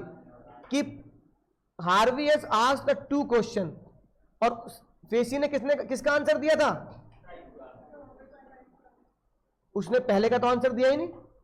तो जज ने क्या बोला? द लॉर्डशिप हेल्ड दैट, यानी कि जज held that mere statement of lowest price would, which vendor would sell the good, would मतलब करेगा, is not a contract to sell the person who had inquiry about the person. mere quoting the price, है ना, is no implied contract to sell the person who inquiry about the price. mere quoting the price of the law fees, it does not means कि price का मतलब है कि उसको क्या करना पड़ेगा, हाँ कॉन्ट्रैक्ट हो गया, पैसा बताना कॉन्ट्रैक्ट हो गया, ऐसा नहीं है। तो इसको थोड़ा घोट के पी लेना भाई, इस लैंग्वेज को थोड़ा सा, क्योंकि लॉ की लैंग्वेज यही थोड़ी टेढ़ी मेढ़ी सी होती है, जो इंग्लिश नहीं है पर थोड़ी टेढ़ी मेढ़ी है। क्या मियर मतलब सिर्फ, mere statement of lowest price at which vendor would sell, जिसके ऊपर वेंडर आगे बेचेगा, इज नो इंप्लाइड कॉन्ट्रैक्ट, ये कोई कॉन्ट्रैक्ट बनेगा ही नहीं, to sell to the person who inquiry, कि मैं उसको सामान बेच रहा हूं जो प्राइस के बारे में पूछ रहा है। प्राइस के बारे में कौन पूछ रहा है? हार्वी। तो फेसी का $900 बताना ये मतलब नहीं है कि वो $900 में बेच देगा। It's just an invitation to offer. 2 case हो गए इन्विटेशन टू ऑफर के। तीसरा आखिरी केस, इन 3 से बाहर कोई केस नहीं आएगा एग्जाम में, गारंटी है ना। एक अंकल जी बहुत दूर से चले भाई, है ना, साइकिल से चले। देखो इनको पता लगा कि भाई हमारे नोएडा में क्या है, नहीं अंकुर क्लास नहीं, ऑक्शन है। क्या अंकुर क्लास है, वहीं पढ़ूंगा। ऑक्शन हुआ। अंकल जी ने ऐसा एक पेपर पढ़ा और देखा भाई ऑक्शन है, मजा आ गया है। तो अंकल जी उसी गुड्स में डील करते थे जिनका जिस चीज का ऑक्शन होना था। अंकल जी बहुत दूर से चले भाई, बहुत दूर से, एक हाथ से साइकिल चला रहे हैं, बताओ। फिर ऑक्शन पे पहुंचे, ऑक्शन के चौकीदार के पास गेट पे पहुंचे, उन्होंने देखा भाई 10 बज गए, यहां पे लिखा था 10 बजे ऑक्शन क्या होगा, ओपन होगा। उन्होंने चौकीदार से बोला भैया 10 बजे गेट क्यों नहीं खोलना? चौकीदार ने बोला पेंसिल। शादी नहीं, ऑक्शन कैंसिल। बोलो पेंसिल, ऑक्शन कैंसिल। अंकल जी को बहुत गुस्सा। अंकल जी ने कहा भाई पागल हो रहे? पता लगा अंकल जी दूर गांव से आए थे। अंकल जी कहने लगे भाई मजाक मत कर, फ्लाइट की टिकट बुक करी, यहां भाई 2 दिन ऑक्शन था, 2 दिन होटल भी बुक किया, यहाँ खाने पीने खर्चा लगा, और उससे ज्यादा नुकसान कि जहां पे जिस शहर में रहता हूं वहां की दुकान बंद है, अपॉर्चुनिटी कॉस्ट भी तो लूज हो रही है। वहां ग्राहक बेचारा दुकान देख के, बंद देख के घर लौट रहा होगा।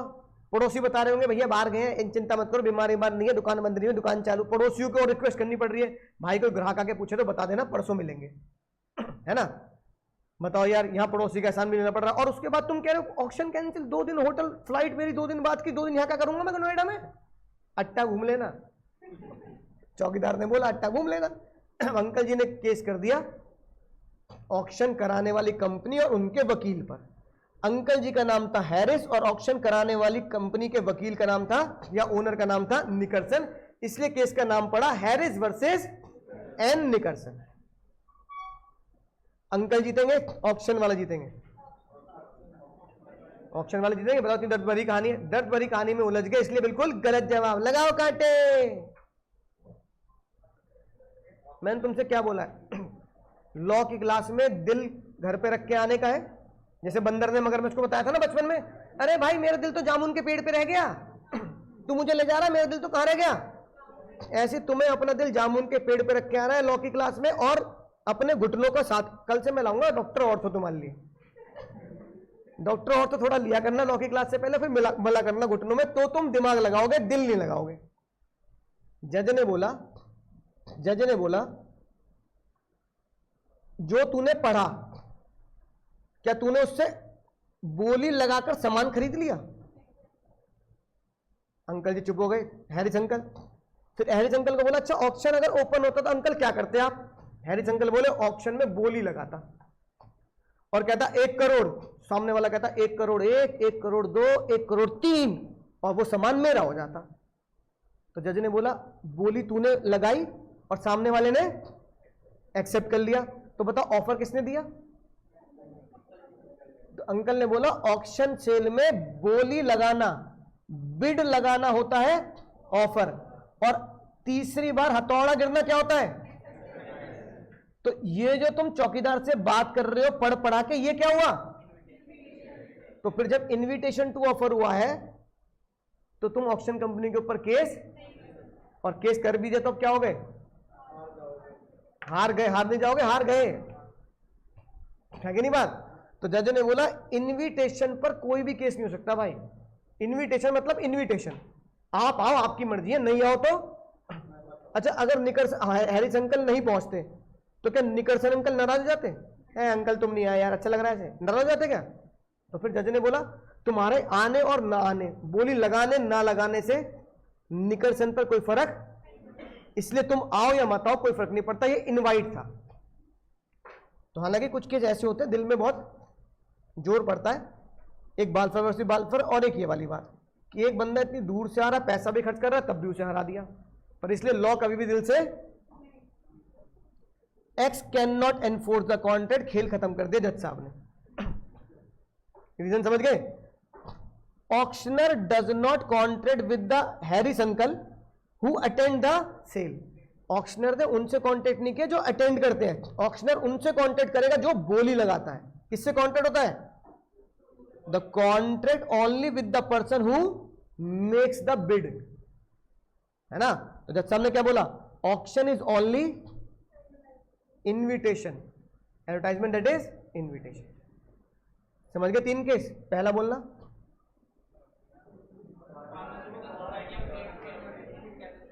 अब देखो, अब देखते हैं, ये भाई याद करना पड़ेगा। ऑफर, इन्विटेशन टू ऑफर से बिल्कुल क्या होता है? अलग होता है। इन इन्विटेशन टू ऑफर, ये रेड पेन से जो लिखा है ये याद करना है भाई। Person send out the only invitation and does not make the offer. समझ गए शब्द? ये शब्द लिखने पड़ेंगे जो मैंने लाल पेन से लिख रखे हैं किताब में, right. But only invite the other person to make the offer. His object is only, बाबू, his object is only merely, सिर्फ इंफॉर्मेशन फैलाना ऑब्जेक्टिव होता है, वो ऑफर नहीं दे रहा, वो तुम्हें इंफॉर्मेशन दे रहा है। Such invitation offer are therefore not the offer in the eyes of law, therefore it does not become any agreement. Window display, pharmaceutical society, quotation price tag, Harvey versus Facey, advertisement in the newspaper for sale an article, Harris versus। दुनिया में 3 ही case, famous case हुए, और तीनों मैंने आपकी किताब में डाल के आपको पढ़ा दिए। तीनों के नाम भी याद करने हैं। समझ गए भाई? अब सर ये बात हमें समझ में आ गई, है ना। अगली बात, रामू काका वाला केस याद है? रामू काका वाला, बच्चा खो गया, तो भाई सेठ जी का बच्चा खो गया। सेठ जी ने गुमशुदा की तलाश यानी कि मिसिंग पर्सन का पर्चा छपवाया और बोला जो जीतेगा उसे 1 करोड़, मतलब जो ढूंढ के लाएगा उसे। ये पर्चा रामू काका को पहले से पता था। केस का नाम क्या था? हरभजन लाल वर्सेस। तो भैया रामू काका को ये केस के बारे में, रिवॉर्ड के बारे में पहले पता था। तो रामू काका ने बोला एक हाथ में बच्चा, बच्चे का टैटुआ दबा दूंगा मैं, तो पैसे देने पड़े, देने पड़े। सेम केस हुआ। अगला सिनेरियो, सेठ जी का फिर बच्चा भाग गया। सेठ जी कह रहे हैं भाई बच्चा ही बार बार भाग रहा है। सेठ जी ने फिर गुमशुदा की तलाश का पर्चा छपवाया और फिर से इनाम रखा 1 करोड़ का कि जो मेरे बच्चे को ढूंढ के लाएगा। अब रामू काका कहीं घूम रहे थे, रामू काका को सेठ जी का बच्चा मिल गया। अब जैसे ही रामू काका को बच्चा मिला, रामू काका ने बोला अबे मैं तू फिर यहां घूम रहा, पिछले महीने में तू ऐसे हो गया था और तू फिर तो घूम रहा, फिर तू ट्रेन बस में बैठ जाएगा, फिर तू खो जाएगा, फिर सेठ जी 1 करोड़ रुपए बेकार करेगा तुम्हें। तो रामू काका बहुत खुश थे 1 करोड़ रुपए पाकर। तो रामू काका ने बोला बे यार ये वाला घर से भागेगा ही, है ना, जब बड़ा होगा तो पक्का भागेगा। अभी इसके लक्षण दिख रहे हैं। रामू काका को बच्चे को उठा के सेठ जी की गोद में थमा दिया। कुछ भी ऐसी बात नहीं करी टेटुआ दबा दूंगा पैसे दो, कुछ भी ऐसी बात नहीं करी। सेठ जी ने थैंक यू बोलकर रामू काका को कोई पैसे नहीं दिए, थैंक यू बोलकर घर भेज दिया। जब रामू काका बच्चा दे दिया, सेठ जी ने थैंक्स दे दिया, और रामू काका जब घर पहुंचे तो घर के बाहर भाई लोग, भीड़ लग रही है, लोग नाच रहे हैं। तुम भी थे उनमें। लोग कह रहे हैं रामू काका देखो ऐसा भोला मुंह मत बनाओ, पिछली बार 1 करोड़ जीते थे, है ना, मिले थे, तो भी तुमने कोई दावत नहीं करी। अरे कम से कम गांव में छोड़ो, तुम दावत छोड़ो, गांव में जो लोग भंडारा नहीं कराते, अरे यार भगवान के नाम का भंडारा करा दो, हम लोग क्या करेंगे, हलवा पूड़ी खा लेंगे यार। तो रामू काका कह रहे हैं भाई किस बात का भंडारा, किस बात की दावत, किस बात के ढोल बजा रहे हो तुम। ये सेठ जी बैठे बैठे 2 करोड़ रुपए आ रहे हैं, 1 करोड़ आ चुके, 1 करोड़ आज मिले होंगे। उन्होंने कहा रामू काका ने 1 करोड़ कहाँ मिले? लोगों ने भाई पर्चा निकाल लिया, लोगों ने कहा देखो भाई सेठ जी का पर्चा। और भाई सेठ जी का पर्चा जैसे ही देखा रामू काका घबरा गए। रामू काका दौड़ते हुए गया, सेठ जी से बोला सेठ जी क्या दो?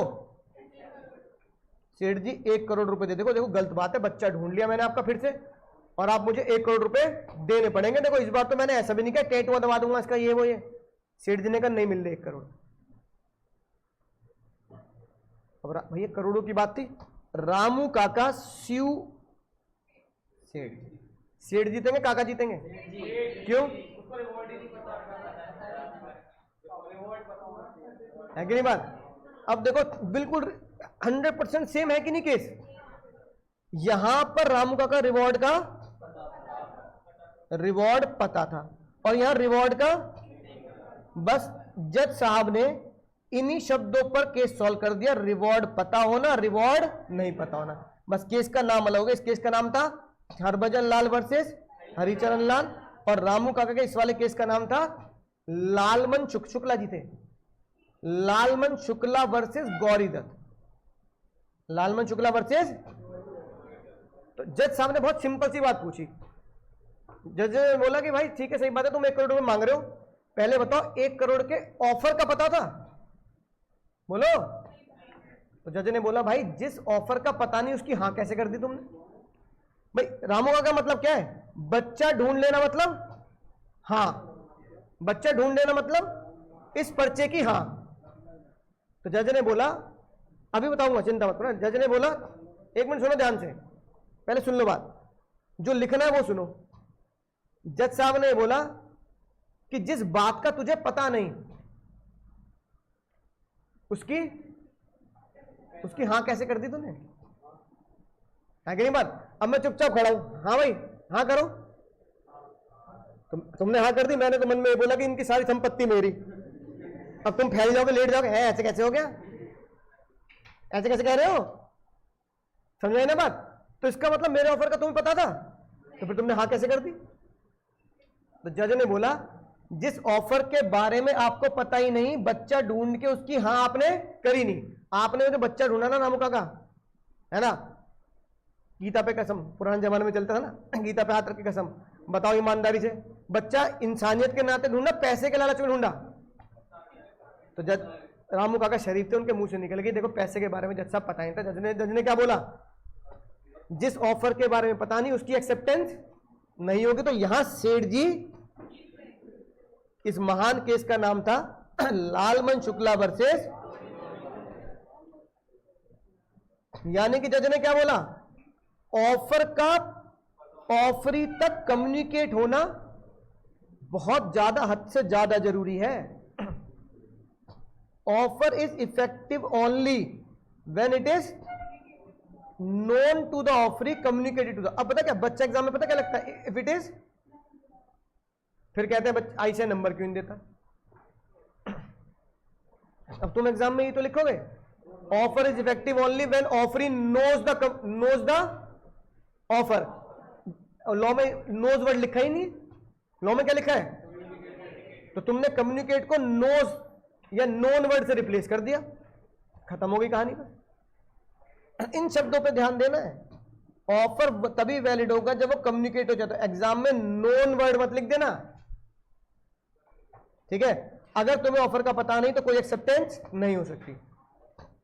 अगली बात क्या लिखनी है? Doing ignorance of the offer never treat the acceptance.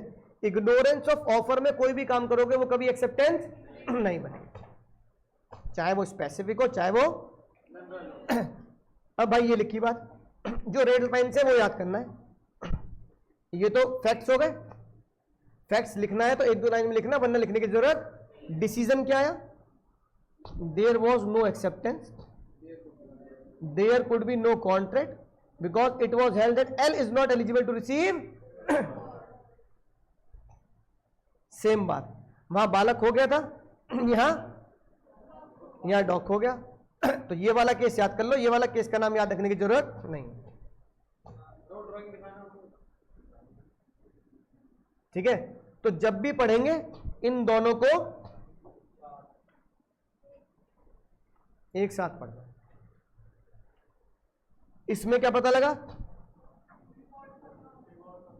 Ramu काका विन, और इसमें रामू काका, दोनों तो पता लग गया। तो हरभजन लाल, हरिचरण लाल और लालमन शुक्ला, गौरीदत्त सेम केस है, बस एक में रिवॉर्ड का पता था, एक में रिवॉर्ड का पता नहीं। ठीक है।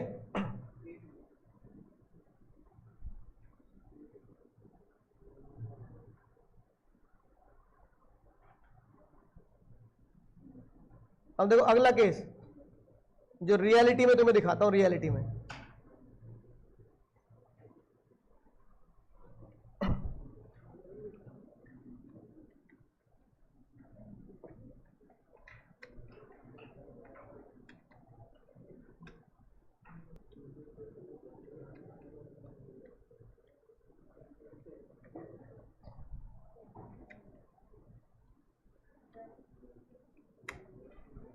इधर ध्यान देंगे भाई। अब माइक टाइसन की लड़की की शादी नहीं हो रही भाई। माइक टाइसन ने ये लिख दिया, Mike Tyson offering 10 million to anyone who marry his daughter. भाई कौन करने को तैयार? $10 million। $10 million मतलब $1 करोड़। $1 करोड़ इंटू 80, 80 नहीं 85 करोड़ का ऑफर है भाई। कौन करेगा शादी? लड़के को यहां करनी है भाई। कुछ लड़के भी कहते थे मैं कर लूंगी। भाई बताओ कौन करेगा शादी? है कोई भाई अपना? अरे 80 है, फैजू करेगा? बोलो यार, कोई तो बोलो। कोई नहीं है? फैजू कह रहा हमारा। चलो इधर सुनो, हाँ सुनो ध्यान से सुनना भाई, सुन तो लो आगे, असल केस तो सुन लो। अब 85 करोड़ में फैजल भैया हमारे शादी करने को तैयार, और हम मान लिया फैजल भैया ने हमारे क्या कर दिया, शादी कर भी ली। माइक टाइसन ने 85 करोड़ रुपए देने से मना कर दिए। ठीक है, अब नहीं, अब शैतानी नहीं, सुनो यार, अब रियल केस दिखाता हूं, तुम शैतानी करने लगते हो। माइक टाइस, क्योंकि इसका सॉल्यूशन हमारी किताब में है, अगला कॉन्सेप्ट इसका सॉल्यूशन है, इसलिए बता रहा हूं मैं। फैजल भैया ने कहा भैया देखो बाप बढ़ाना भैया, फैजल भैया ने अपने ससुर जी के ऊपर केस कर दिया। ससुर जी का वकील भी पहुंचा, फैजल भैया के वकील पहुंचे। जब केस का फैसला हुआ, मात्र एक शब्द से जज ने केस सॉल्व कर दिया। बहुत ही बेहतरीन केस, एक शब्द से। माइक टाइसन ने लिखा था, इफ एनी पर्सन, है ना, marry to my daughter then I would give him a 10 million, यानी इंडियन रुपीज में 85 करोड़ रुपए। बोलना, I would give him a 85 crore rupees. नहीं समझे अभी भी? क्या समझे? मिलेंगे नहीं मिलेंगे फैजू भाई को? क्यों नहीं मिलेंगे, या मिलेंगे? कौन जीतेगा? ससुर जी है ये, फैजल भैया जीतेंगे? बिल्कुल गलत जवाब। डॉक्टर औरतों को बड़ी बोतल लानी पड़ेगी। अब देखो दिक्कत पता क्या है?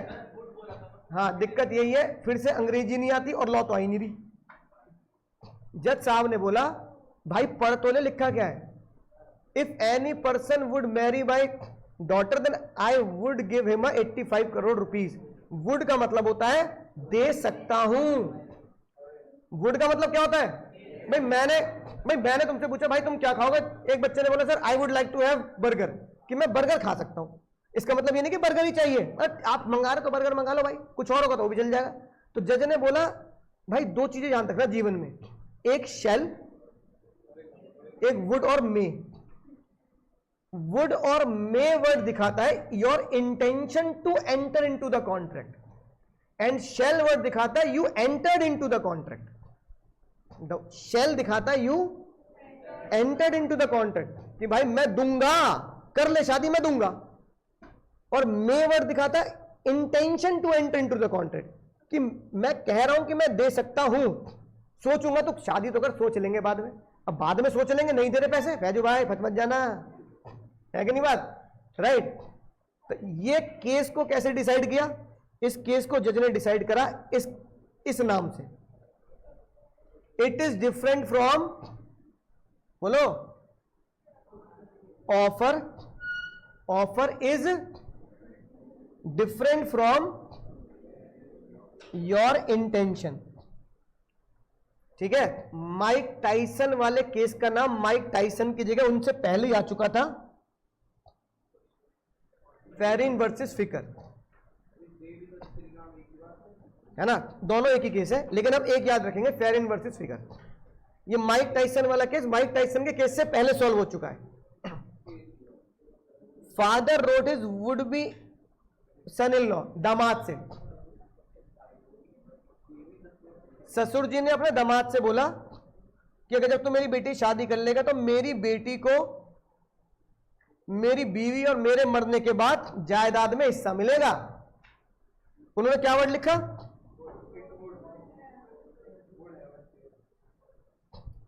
बाद में जज ने बोला भाई शादी करने से पहले किसी वकील से तो मिल लेता। It was held letter was mere, सिर्फ स्टेटमेंट है, ऑफर नहीं है। सिर्फ ये बोल देना कि मैं दे सकता हूं, इसका मतलब ये नहीं कि ससुर जी दे देंगे, है ना। मैंने कहा मैं लॉ, ठीक है भाई, बच्चे कर सर आपसे लॉ पढ़नी है, आप लॉ पढ़ा दो। मैंने कहा ठीक है मैं पढ़ा सकता हूं, टाइम होगा तो पढ़ा सकता हूं, इसका मतलब ये नहीं कि मैं पढ़ा ही दूंगा, नहीं है भाई टाइम। तो intention is different from offer. Offer में वर्ड ही ऐसे होते हैं जो सामने वाले को पता होता है कि भाई ये मुझे ऑफर दे रहा है, हाँ या ना पे मैं केस कर दूंगा अगर बाद में बात नहीं बनी तो। समझ गए भैया? केस का नाम यानी हर पॉइंट में केस है, हर पॉइंट में क्या है। अब देखो ऊपर वाले केस का नाम याद आता है, वो क्या कह रहा है? वो कह रहा है he is willing to do business, वो तुम्हारे साथ बिजनेस करना तो चाहता है, का मतलब ये नहीं कि वो करेगा, ऑफर नहीं दे रहा वो, है ना। अब अगली सच्ची घटना जो मुझसे और तुम्हारी ना हो सकी भाभी से रिलेट करती है, कौन है? आलिया। क्या के बोल? भाभी जी। देख रहे हो, मैंने बोला अगली सच्ची घटना तुम्हारी भाभी से रिलेट कर रही है, कह रहा कौन है? आलिया। भाई 2 कदम आगे निकल रहा है, तेरी शिकायत करनी पड़ेगी।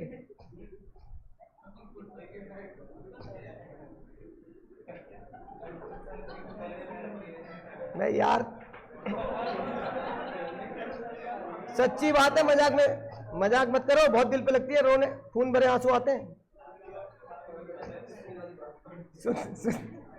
सुन मेरे, असली वाली तक मत पहुंचो, जो ना हो सकी पहले उनकी सुन लो।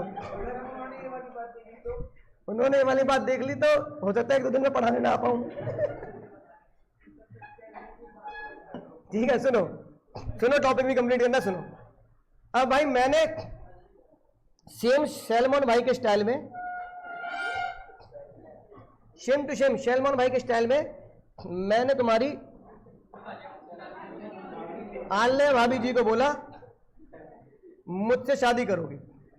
सिंपल क्वेश्चन, मुझसे शादी। मैंने कहा भाई फिल्मी लोग हैं, फिल्मी स्टाइल में शायद मान जाए। और इंतजार की इंतहा देखो, जवाब नहीं आया। मतलब ना करना हो तो ना कर दो, हाँ तो छोड़ो, ना भी नहीं आया। फिर मैंने एक और अटेम्प्ट दिया, सितंबर के बाद जनवरी अटेम्प्ट, जनवरी के बाद मई। फिर मैंने एक और अटेम्प्ट दिया, मैंने फिर से अगले अटेम्प्ट में यही पूछा, है ना, क्या मुझसे शादी करोगे? फिर कोई जवाब नहीं आया। फिर मैंने 1-2 अटेम्प्ट के बाद जब मैं फ्रस्ट्रेट हो गया तो फिर मैंने कानूनी गेम खेला। मैंने आलिया भाभी को लिखा मुझसे शादी करोगी? आज क्या ट्यूसडे है ना, if you do not say anything, मतलब इफ यू नॉट, अगर तुमने रिप्लाई नहीं किया तो मैं मान लूंगा फिल्मी स्टाइल में खामोशी का मतलब, if you do not reply then I will assume yes to the offer, yes to the marriage proposal, I shall assume, shall भी लगा दिया कि मैंने मान लिया। बहुत ही मुश्किल कटा ये हफ्ता। और 1 हफ्ते बाद अब बताओ, जैसे रिप्लाई नहीं आया, मंगल की रात 12 बजे खत्म हो गई बाद मैंने झट से कार्ड छपवा दिए, अंकुर वेड्स आलिया। क्या अंकुर वैद्य आल्य के कार्ड छपने चाहिए नहीं छपने चाहिए?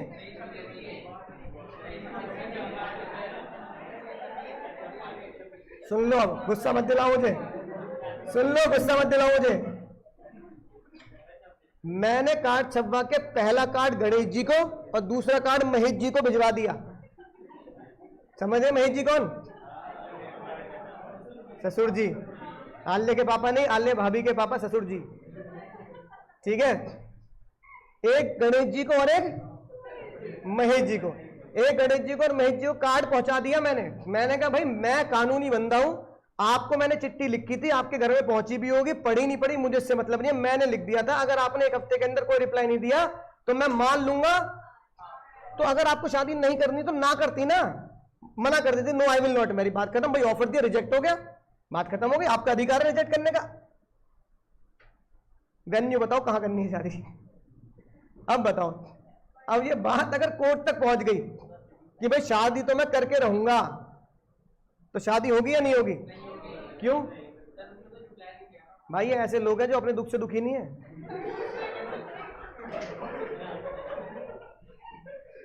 कार्तिक भाई अपने दुख से दुखी नहीं है, ये मेरे सुख से, अपने दुख से नहीं, मेरे सुख से ज्यादा क्या है। अब सुनो जज ने क्या लिखा, पहले हिंदी बताता हूं फिर बताओ अंग्रेजी ने क्या लिखा। जज साहब ने बोला भाई इंडिया में चलता होगा कि खामोशी का मतलब हाँ होता है, लेकिन लॉ में, यानी कि इसका मतलब हुआ silence does not amount to acceptance. पहले प्लेन इंग्लिश लिखते हैं, क्या लिखते हैं? पहले हम लिखेंगे normal English, silence does not amount to acceptance. अब जब ये बात कोर्ट में हुई तो जज ने बोला कि भाई बात कोर्ट तक पहुंची है तो कोई टेक्निकल टर्म तो देना पड़ेगा। अगर silence does not amount to acceptance लिख दूंगा तो फिर तो कोई बच्चा भी याद कर लेगा, 9वीं 10वीं का भी। यार सिंपल सी बात है, silence does not amount to. अब देखो लीगल वर्ड क्या लिखे जज साहब ने।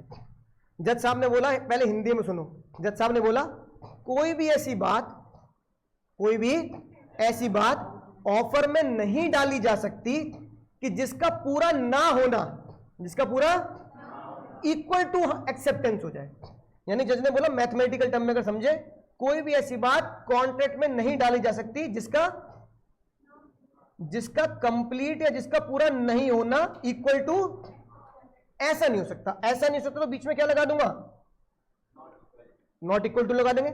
यानी कि किसी भी बात का पूरा ना करना is not equal to yes. Not, ना करे ना करे, जज कह रहे देखो ना करे ना करे मुद्दा नहीं है, पर हां नहीं मानेंगे, है ना। अब इसकी टेक्निकल भाषा को समझो, क्योंकि अगर इसकी टेक्निकल भाषा को नहीं समझे तो एग्जाम में गड़बड़ हो जाएगी। पहले हिंदी में समझ गए, किसी भी बात का पूरा ना होना एक्सेप्टेंस नहीं होता। ऑफर में कैसी बात लिख देना जिसका पूरा ना होना एक्सेप्टेंस। देखो ये लिखी बात, ऑफरर कौन हो गया? मैं हो गया भाई, है ना। Offeror Ankur Agrawal can not say that if offer is not accepted, कि अगर तुमने मेरा ऑफर एक्सेप्ट नहीं किया किसी पर्टिकुलर डेट तक, it will be presumed to have been accepted, तो मैं मानूंगा कि मैंने इस ऑफर को हां कर दिया। ऐसा आप नहीं कह सकते, ऐसा आप, थोड़ी ये वाली लाइन इंग्लिश की याद करनी पड़ेगी, ये इंग्लिश लैंग्वेज है, आराम से लिख सकते हैं। Offeror can not say that if you not accepted before the certain day, I am presume that the offer is accepted. अब ये तो होगी इंग्लिश लैंग्वेज। अब देखो लीगल लैंग्वेज क्या है। ऑफर, जो मैंने ऑफर दिया, offer should not contain the term, offer में कोई भी ऐसी टर्मोलॉजी, टर्म या शर्त नहीं रखी जा सकती जिसका पूरा ना होना, पूरे ना होने को जैसे हमने क्या बोला? Non compliant. बस ये खतरनाक वर्ड है। बच्चा इसमें क्या लिखता है? Not complete, not accepted, not completion. जज ने कहीं भी ये वर्ड नहीं लिखा नॉट कंप्लीशन, जिसका पूरा ना होना, जिसका कंप्लीट ना होना। Offer does not contain the term in which the person not complete, not accepted, ये वर्ड नहीं लिखे। क्या लिखा है? सबसे खतरनाक वर्ड है नॉन कंप्लायंस, जिसकी नॉन कंप्लायंस अमाउंट्स टू, अब बोलना जरा मेरे साथ, ऑफर शुड नॉट, ऑफर में कोई भी ऐसी शर्त नहीं डाल सकते। Offer should not contain the term non compliance of which, सबसे डेंजर वर्ड जो मुझे याद करना ही करना है, नॉन कंप्लायंस। तो नॉन कंप्लायंस का मतलब होता है नॉट, किसी का रिवर्ट नहीं देना या किसी काम को पूरा ना करना। तो नॉट कंप्लीट मत लिखाना, एग्जाम में क्या लिखना है, non compliance amount to acceptance. Offer में कोई भी ऐसी बात नहीं लिखी होनी चाहिए जिसका पूरा ना होना इक्वल टू एक्सेप्टेंस। इसका मतलब ऑफर वैलिड है या नहीं है, because failure on the part of Alia is not result into, very sad नहीं, वेरी सैड।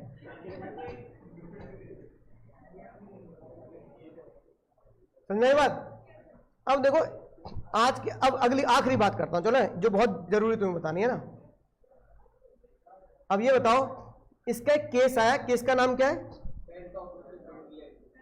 अच्छा, ये हम क्या पढ़ रहे हैं, रूल्स ऑफ, भूल मत जाना क्या पढ़ रहे हैं। अब सीधा 7वां रूल को तोड़कर सीधा एक्सेप्टेंस में लेके जाता हूं, सुनना ध्यान से बात। और हम क्या क्या देखते हैं, रूल्स ऑफ। अब इसमें खतरनाक बात देखना, सेम केस।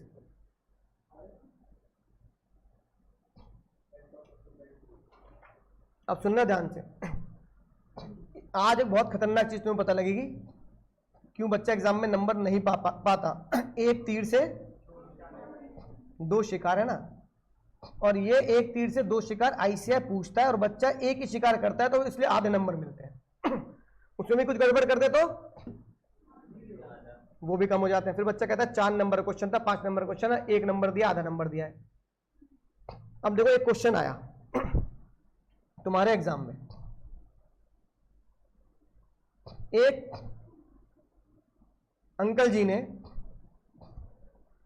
अपने भतीजे को ऑफर किया, एग्जाम में हो सकता है नाम दूसरा लिखा हो, है ना। एक भतीजे को ऑफर किया कि भाई मैं तेरे पास ना, कुछ दिन पहले आया था, वो भतीजा घोड़ों यानी हॉर्स में डील करता था, पुराने जमाने के से घोड़ा बग्गी हुआ करती थी, गाड़ियां होती नहीं थी। तो उसने कहा यार मैंने घोड़ा देखा था तेरे यहाँ ब्लैक कलर का, वो घोड़ा मुझे बहुत अच्छा लगा, तो मुझे तूने प्राइस भी बताया, तो अब मेरा मन है कि मैं उस हॉर्स को खरीद लेता हूं। तो चाचा ने अपने भतीजे को बोला, भाई अगर तूने 15 दिन के अंदर मुझे कुछ नहीं बताया, 15 दिन में बता दियो मुझे बेचेगा नहीं बेचेगा, if you not say anything in 15 days I will assume that horse will be mine. Horse है ना, चाचा 1 नंबरी, भतीजा 10 नंबरी। भतीजे ने नहीं बताया कुछ भी, भतीजे ने 15 दिन के अंदर कोई रिप्लाई नहीं किया बाबू, नो रिप्लाई। ये भी नहीं बताया कि चाचा मैं बेच दिया किसी और को, या आपको नहीं बेचना, आप क्या करोगे, आपको तो इससे बढ़िया दे दूंगा, कुछ नहीं बताया, साइलेंट एकदम। चाचा ने सोचा भाई 15 दिन हो गए, रिप्लाई नहीं आया, घोड़ा किसका हो गया, चाचा का हो गया। अब चाचा को घोड़ा इतना पसंद आया, इतना पसंद आया कि जब बाद में पता लगा कि वो तो भतीजा पहले बेच चुका है, तो चाचा ने गुस्से में क्या किया बताओ यार, परिवार में लड़ रहे हैं। चाचा ने भतीजे के ऊपर स्यू कर दिया कि इसको कंपनसेशन तो देना पड़ेगा, हॉर्स मिले ना मिले, हॉर्स के कॉन्ट्रैक्ट के ना पूरा होने पर हर्जाना देगा। चाचा जी मान के बैठे हैं, कॉन्ट्रैक्ट हो चुका है। अब तुम पता लगी क्या नो रिप्लाई कॉन्ट्रैक्ट होता है? तो ये बात तो समझ में आ गई, no reply is not equal to acceptance, यानी कि कॉन्ट्रैक्ट और एक्सेप्टेंस तो नहीं होती बात। अब सर ये बात तो मुझे लॉ में लिखनी चाहिए, जो आपने अभी ऊपर पढ़ाई बात रूल्स ऑफ ऑफर में, और सेम केस कहां दे रखा है ना। तो जज ने इस केस के दिए 2 डिसीजन, मतलब ऐसा केस जिसके 2 डिसीजन एक है, पर हाँ उसकी जो इंटरप्रिटेशन है, उसकी जो रीजनिंग है वो 2 दी। जैसे बोलो चाचा तुम हारोगे, तो पहली बात ये तो पक्की होगी बात, तो बच्चा भी जानता है चाचा हारेंगे अब, लेकिन पहली इंटरप्रिटेशन, पहली जजमेंट कह दो, as per rules of offer, as पर बाबू offer must not offer must not contain the term जिसका non compliance equal to rules of offer. बच्चा भी रूल्स ऑफ ऑफर लिखता है, भाभी जी की फोटो याद आ जाती है, अरे हाँ भाभी जी मुस्कुरा रही थी वहां, है ना, तो बच्चे ने कहा अरे तो भाभी जी वाला क्वेश्चन आ गया, भाई भाभी जी वाला क्वेश्चन आ गया, बस लिख के आ गए। लेकिन जज ने कहा अगली जो जजमेंट है वो किसकी तरफ से, नहीं,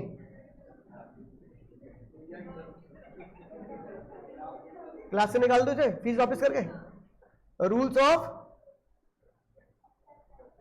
एक्सेप्टेंस, जज ने बोला रूल्स ऑफ ऑफर तो भाभी जी वाला कॉन्सेप्ट है, मैं किसकी बात कर रहा हूं, एक्सेप्टेंस। सुनो, जज ने बोला किसी भी हां को, अच्छा ये बताओ, किसी भी ऑफर को पूरा करने के लिए, बाबू किसी भी ऑफर को बताना जरूरी है ना, शुक्ला जी को पता थोड़ी, तो शुक्ला जी को कम्युनिकेट होना चाहिए ना।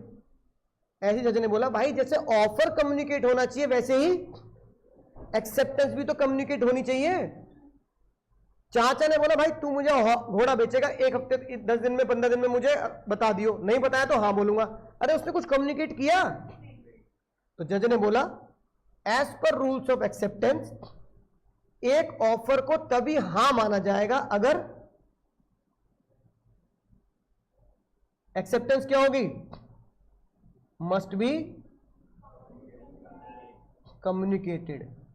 एक्सेप्टेंस का कम्युनिकेटेड होना उतना ही इंपॉर्टेंट है जितना ऑफर का कम्युनिकेशन होना। तो जज ने बोला चाचा ये बताओ, देखो केस तो तुम यहां से हार चुके हो, लेकिन फिर भी ये बताओ भतीजे ने कुछ रिप्लाई किया? अगर सामने वाला बंदा एक्सेप्टेंस को कम्युनिकेट ही नहीं कर रहा तो उसकी हां कैसे समझ लोगे? एक तो तुम्हारा ऑफर गलत, क्योंकि तुमने ऑफर में क्या डाला, तुमने ऑफर में डाला non compliance equal to yes, एक तो ऑफर गलत। तो यहां तो मैं लिख देता हूं इनवैलिड ऑफर यानी वॉइड ऑफर, है ना। एक तो कॉन्सेप्ट ये हो गया, ऑफर गलत हो गया। अगला कॉन्सेप्ट यह है कि as per rules of acceptance, acceptance must be communicated by the offeree. अगर ऑफरी चुप रहेगा तो एक्सेप्टेंस, समझ में आई बात? एक तीर से दो शिकार। अब एग्जाम में क्वेश्चन आया यही, एक्स ने ऐसा बोला, चाचा ने ये बोल दिया। अगर तुमने लिखा ये तो 5 में से मिलेंगे 2, लेकिन लिखोगे साथ में ये तो 5 में से 4, 4.5 नंबर पूरी संभावना है मिलने की। नहीं 5 ही मिल सकते हैं अगर तुमने केस लॉ का नाम डाल दिया, फेल्टआउट वर्सेस, ये लिखी बात पढ़ लो जरा। ये रहे चाचा जी के शब्द, ये रहा कोर्ट का फैसला।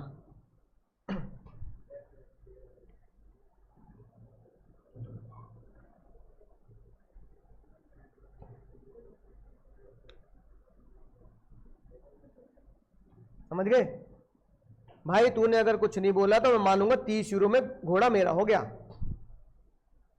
बिंटले ने कुछ भी नहीं बताया बल्कि किसी और को सेल कर दिया, चाचा जी ने केस कर दिया।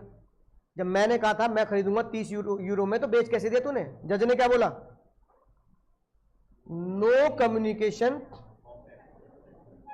है ना, no communication by Bindley, no communication by Bindley, there was no contract and Felthouse has no right to complaint.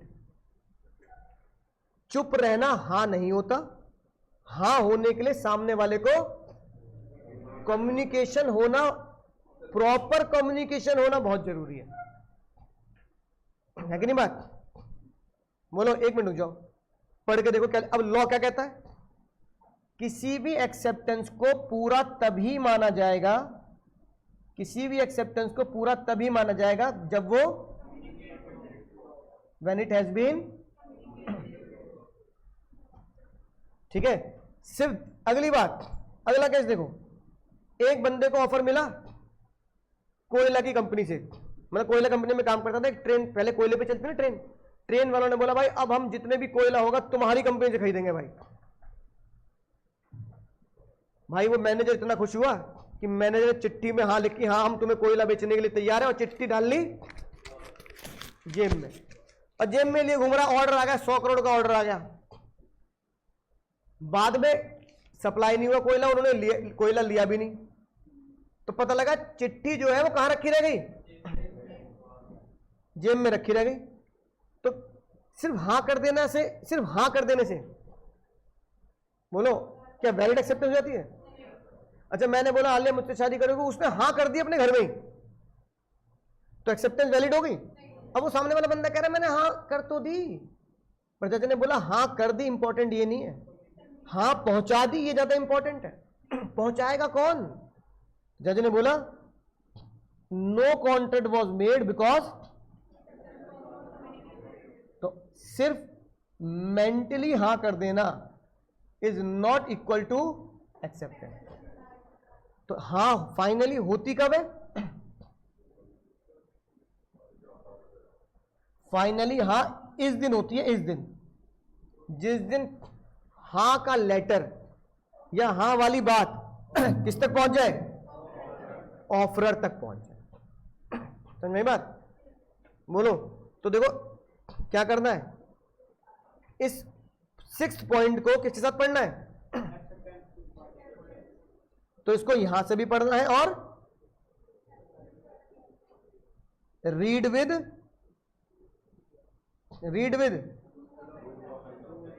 Rules of acceptance. कौन सा rule? Second rule, offer must be, acceptance must B. अगर same question आता है तो 2 law लिखने पड़ेंगे। पहली heading rules of offer, दूसरी हेडिंग 2 लॉ लिखने पड़ेंगे, एक ये लॉ लिखना पड़ेगा, एक ये लॉ लिखना पड़ेगा, तब नंबर मिलेंगे। समझ में आ जाती है बात? अब भाई अपना काम करते हैं, जो मैंने तुम्हें क्या दिया था क्वेश्चन, है ना, क्योंकि इसके आगे का लॉ कब पढ़ेंगे बाबू? अगली क्लास में पढ़ेंगे।